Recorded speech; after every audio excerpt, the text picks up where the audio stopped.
On est à Jérusalem, à l'approche de Pâques, la ville grouille de monde. Des gens de partout, y compris de la diaspora juive, sont là. Ceux qui ont fait fortune sont en pleine démonstration dans le temple pour la quête. Et parmi eux, une veuve se faufile, verse dans le tronc tout ce qu'elle a pour vivre. La scène semble même familière et on pense peut-être d'emblée à la veuve de Sarepta. On loue la foi et la générosité de ces veuves. Mais il y a soudain la voix off dans la tête qui se demande si c'est raisonnable ce qu'elle a fait. Ou le critiqueur de métier qui, à voix haute, nous jette à la figure que tout ça, c'est un truc des prêtres et des pasteurs pour arnaquer les veuves. Même les biblistes sont partagés. Beaucoup disent que Jésus attire l'attention sur la veuve pour louer sa générosité. D'autres disent qu'il attire l'attention sur elle pour montrer combien elle est la victime tragique du système. Et peut-être Jésus veut-il les deux à la fois.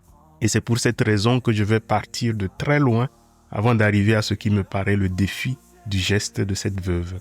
Ce n'est que dans un contexte bien large qu'un geste aussi simple devient vraiment visible, sinon compréhensible. Mais d'abord, voici l'histoire. Marc chapitre 12, versets 38 à 44. En ce temps-là, dans son enseignement, Jésus disait aux foules, « Méfiez-vous des scribes qui tiennent à se promener en vêtements d'apparat, qui aiment les salutations sur les places publiques, les sièges d'honneur dans les synagogues et les places d'honneur dans les dîners. Ils dévorent les biens des veuves et pour l'apparence, ils font de longues prières. Ils seront d'autant plus sévèrement jugés. » Jésus s'était assis dans le temple en face de la salle du trésor et regardait comment la foule y mettait de l'argent. Beaucoup de riches y mettaient de grosses sommes. Une pauvre veuve s'avança et mit 2 petites pièces de monnaie. Jésus appela ses disciples et leur déclara, « Amen, je vous le dis, cette pauvre veuve a mis dans le trésor plus que tous les autres. Car tous, ils ont pris sur leur superflu, mais elle a pris sur son indigence. Elle a mis tout ce qu'elle possédait, tout ce qu'elle avait pour vivre. » Le geste que pose la veuve se passe dans le temple, dans le cadre de ce qu'il est convenu d'appeler la liturgie du temple. Mais que veut dire ce mot de liturgie? Car il me semble que c'est par là qu'il faut commencer. Dans l'Antiquité grecque, le mot de liturgie signifiait le fait de prendre ses biens privés pour réaliser une œuvre publique. Par exemple, un riche de la ville d'Athènes pouvait prendre sur sa propre fortune pour construire un pont ou financer une guerre. C'est cela le sens originaire du mot liturgie. Ou si vous voulez un exemple d'actualité, Donald Trump vient d'être réélu 47e président des États-Unis et l'un des hommes les plus riches du monde, Elon Musk, a mis près de 40 millions de dollars d'argent personnel en contribution directe dans sa campagne. Dans l'Antiquité, on aurait pu bien dire qu'il a fait une liturgie. Cet ancien sens du mot liturgie suppose 2 choses au moins. Il suppose qu'on distingue bien clairement ce qui est privé et ce qui est public d'une part, mais il suppose aussi que seuls quelques citoyens, en l'occurrence seulement les plus riches, pouvaient participer à la dite liturgie. Lorsque les Juifs d'abord, puis les chrétiens reprennent ce mot, ils lui font subir des modifications profondes, précisément sur ces 2 points. L'un des textes les plus classiques sur cette idée, c'est le chapitre 12 de l'Épître aux Corinthiens, où l'apôtre Paul parle du corps et de ses membres, ainsi que des dons que Dieu donne à chacun, mais pour le bien de tout le monde. Paul fait justement remarquer que ce ne sont plus seulement les membres nobles et honorables, autrement dit les plus riches et les plus distingués, qui doivent contribuer à la vie du corps, mais même les membres les plus vils. Ce qui lui fait dire au verset 24, « En organisant le corps, Dieu a accordé plus d'honneur à ce qui en est dépourvu. » Tous les membres, indépendamment de leur fortune, ont donc quelque chose à apporter. Nul n'est trop pauvre pour être déclaré incapable d'apporter quelque chose à la vie du peuple de Dieu. C'est pourquoi l'Ancien Testament prévoyait que les familles les plus pauvres qui ne pouvaient pas apporter un agneau pour acheter le premier-né devaient venir avec une tourterelle, ce que firent les parents de Jésus. C'est pour cela que dans l'Église de Rome au IIIe siècle, comme j'expliquais dans l'homélie sur la légèreté spirituelle, les orphelins qui n'avaient rien à apporter à l'Eucharistie devaient venir avec de l'eau que l'on mêlait au vin. Vous voyez peut-être le premier lien avec l'évangile de ce dimanche. La veuve n'est pas dispensée de donner à la vie du peuple. Et ce n'est pas seulement pour des raisons pratiques, parce que le temple en aurait besoin pour exister. Non. Sur ce plan d'ailleurs, je crois que les autorités du temple préfèrent plutôt les riches qui, eux, contribue lourdement et grassement en espèces sonnantes et trébuchantes, mieux que les 2 piécettes de rien que donne la veuve. C'est d'abord pour l'honneur de la veuve elle-même qui, par son geste, refuse d'être réduite à une bénéficiaire passive, à un indigent, à un sans-dents, dernier de cordée, comme s'amusent à dire des présidents quand ils ont bu un coup de trop. Par son geste, la veuve, l'orphelin, accède dans le peuple de Dieu au statut de membre à part entière du corps du Christ, ayant voix au chapitre comme tout le monde. Il convient donc, pour cette raison, de ne pas plaindre la veuve. Mais on pourrait poser la question, ok, supposons que son geste rehausse sa dignité. Était-elle obligée de mettre les 2 pièces, c'est-à-dire tout, absolument tout ce qui lui restait pour vivre? N'aurait-elle pas pu faire œuvre publique avec une pièce et garder l'autre pièce pour ses besoins privés? Et là ressort le 2e élément de l'ancienne définition du mot liturgie, à savoir la distinction entre ce qui est public et ce qui est privé, et que les chrétiens ont aussi profondément modifié. Dans un corps où, comme le dit saint Paul dans le même chapitre de la 1 aux Corinthiens, quand un membre souffre, c'est tous les membres qui souffrent, si même la souffrance qui est la plus intime des réalités est partagée, c'est la distinction même de ce qui est public et de ce qui est privé qui disparaît. La liturgie, dans son sens chrétien, est donc le lieu, ou mieux la pratique, dans laquelle tout ce qui est privé devient public, tout ce qui est personnel devient communautaire intégralement. Je vous donne mon exemple favori. Dans la liturgie catholique, vous savez comme moi que le « je confesse à Dieu », le confiteor, n'est pas une prière. Quand nous disons « je confesse à Dieu Tout-Puissant », etc., ce n'est pas à Dieu que nous parlons les uns aux autres. Mais le plus extraordinaire, c'est que à ce moment-là, ce qui nous est le plus personnel, le plus intime, c'est-à-dire nos péchés, ce que nous n'oserions révéler à personne, parfois même sous le coup de la torture, nous le mettons en commun et même joyeusement. Pierre dit à Paul, « Je suis pécheur, prie pour moi. » Et Paul lui répond, « Ah tiens, toi aussi, je croyais être le seul, prie aussi pour moi. » Bon, personne ne va à ce niveau dans le détail de ce qu'il a fait, mais quand il avouera en confession, par exemple, la présence du prêtre signifie que même là, son geste est public. La distinction du privé, de l'intime et du public s'annule donc. Et ce qui est vrai du « je confesse à Dieu » est vrai aussi du credo ou la foi. Cette chose qui nous est si intime qu'elle ne regarde que Dieu et moi est avouée publiquement, mis en des mots communs. Et cela est aussi vrai de la quête, où ce qui est gagné par chacun dans son coin à la sueur de son front, parfois sans trop d'aide, est mis dans le même panier. C'est dans ce sens qu'il faut comprendre la critique que Jésus adresse aux riches qui ont donné avant la veuve.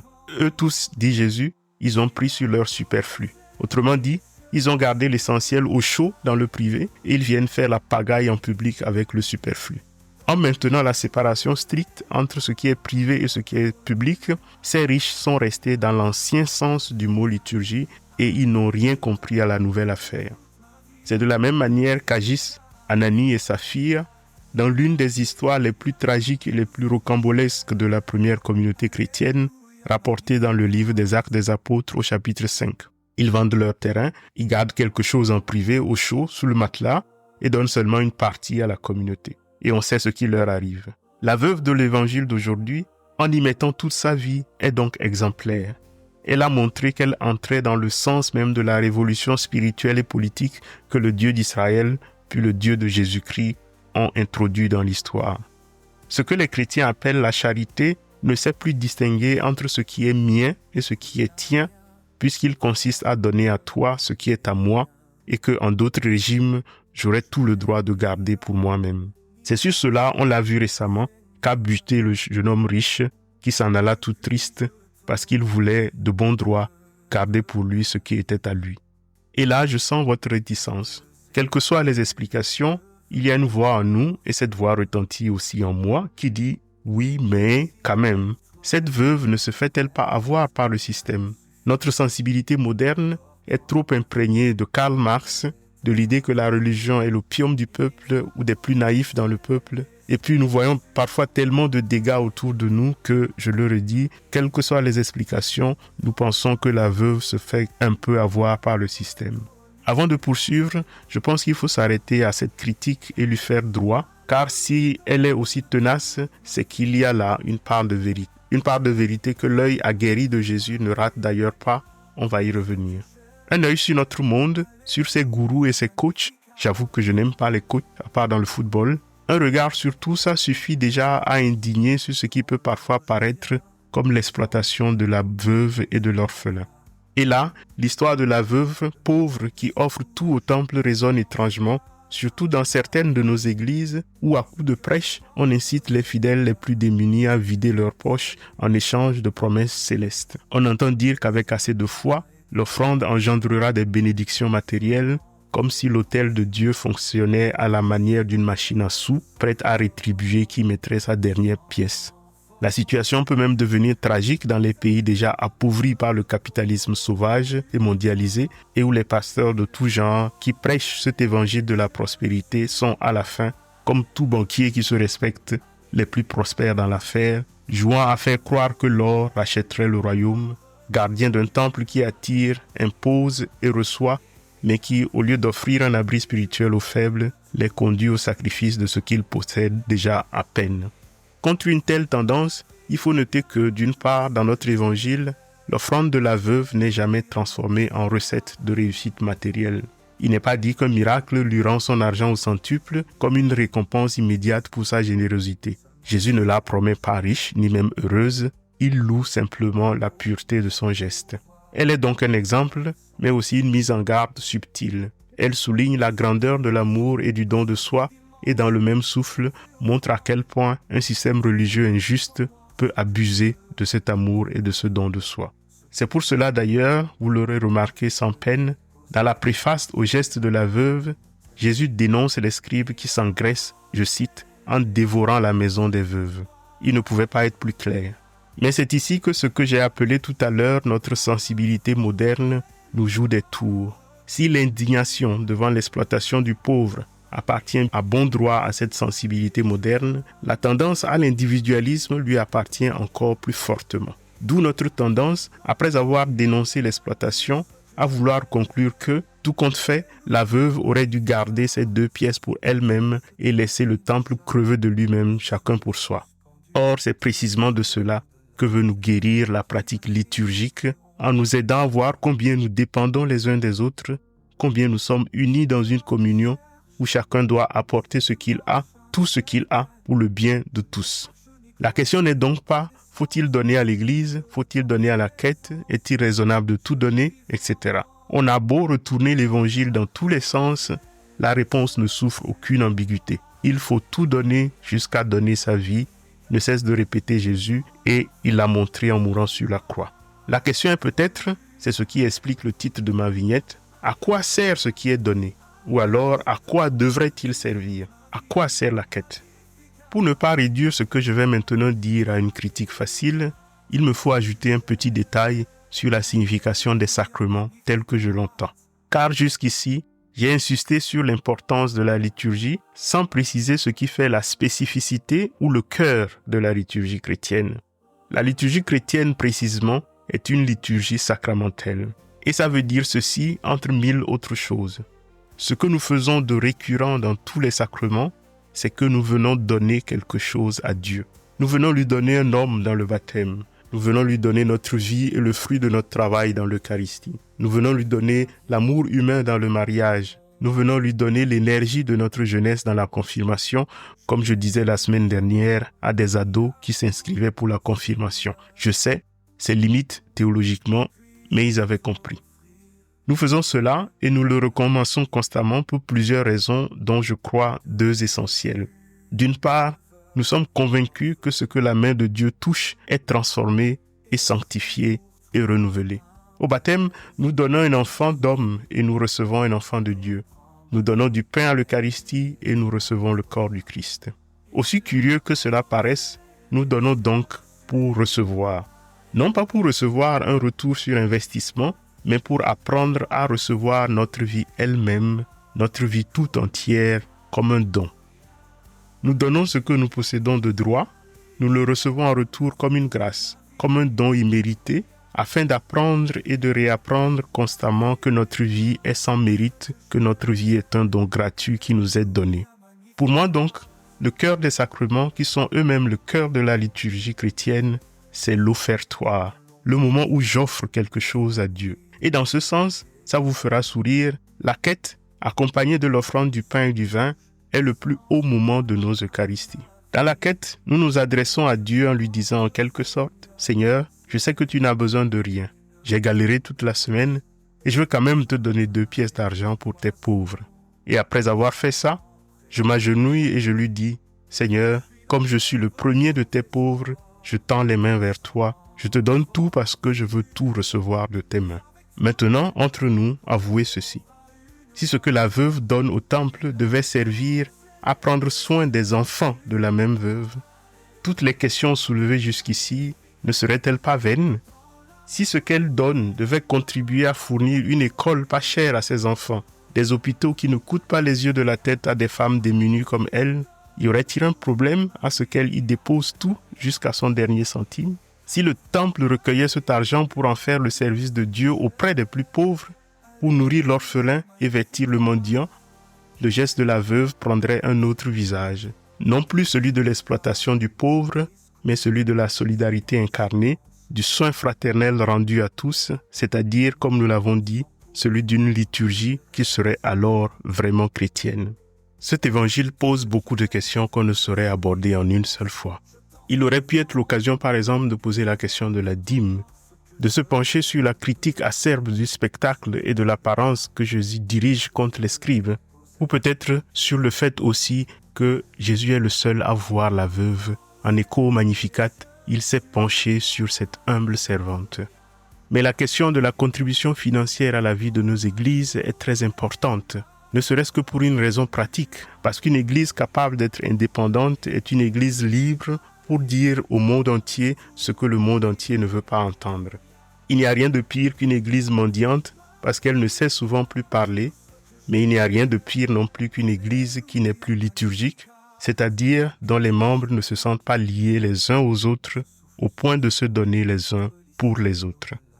En conclusion, le geste de la veuve nous projette tout droit dans l'idéal de la communauté primitive, celle d'une liturgie redéfinie dans un sens spécifiquement chrétien, où, dit le livre des Actes, nul ne disait que ses biens lui appartenaient en propre, tout était en commun. Et cet idéal n'est pas seulement une relique de nostalgie pieuse ou une utopie impossible. Il dessine la vocation première de l'Église, être la bourse commune où les biens affluent pour devenir pain, refuge et soutien pour tout le monde. Bref, l'évangile de ce dimanche doit être lu comme l'épée à double tranchant qu'est la parole de Dieu. Jésus loue la veuve, il ne la plaint pas. Son geste qui donne tout pour tout attendre de Dieu est d'accord et d'harmonie avec l'évangile, avec le fait que Jésus lui-même bientôt donne tout sur la croix. Mais en critiquant les scribes dévoreurs de veuves, Jésus pointe aussi du doigt le fait qu'il faut créer un environnement, des conditions données pour que le geste de la veuve ne devienne pas un vain sacrifice. Dans son innocence, le geste de la veuve met donc à nu nos inconséquences et devient ainsi un défi à relever. À dimanche.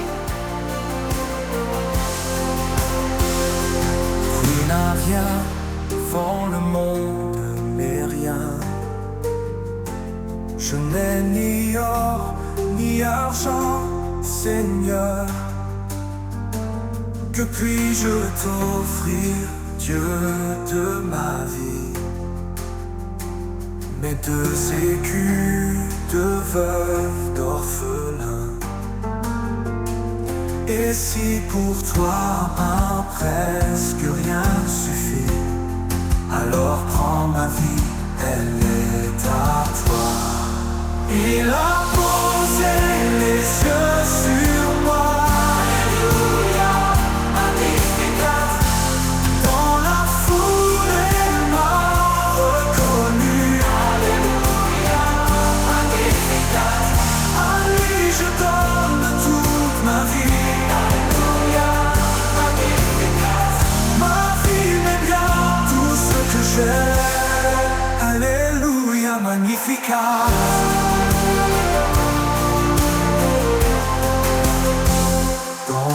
Je viens sans bruit, sans éclat.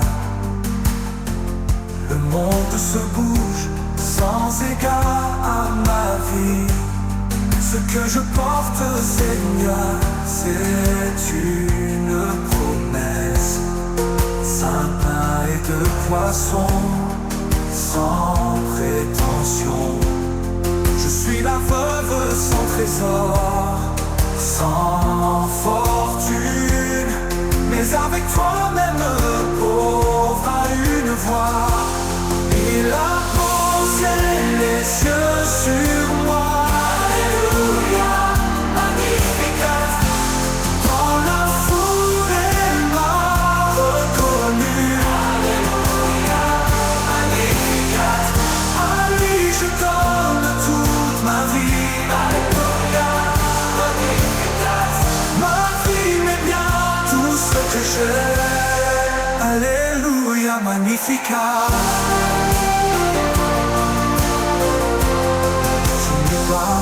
Un discours, seulement des silences, des mots sans pouvoir, des rêves sans voix. Mais tout ce qui reste dans ce vide immense, je t'en fais offrande, car tu vois tout en moi ce que je ne peux dire, ce que je n'ai pas. Je viens le déposer au pied de ton autel. Il a posé les yeux sur moi. Alléluia, Magnificat. Dans la foule il m'a reconnu. Alléluia, Magnificat. À lui je donne toute ma vie. Alléluia, Magnificat. Ma vie, mes biens, tout ce que j'ai. Alléluia, Magnificat. Ce que j'ai, ce temps qui m'échappe, ce souffle suspendu entre l'ici et l'au-delà, cette foi qui vacille entre ombre et lumière, ce cœur qui cherche, cette marche incertaine. Je ne cherche ni gloire ni reconnaissance, juste le feu de ta présence. Dieu vivant, il a posé les yeux sur moi. Alléluia, Magnificat. Dans la foule il m'a reconnu. Alléluia, Magnificat. À lui je donne toute ma vie. Magnificat, Magnificat. Ma vie, mes biens, tout ce que j'ai. Alléluia, Magnificat.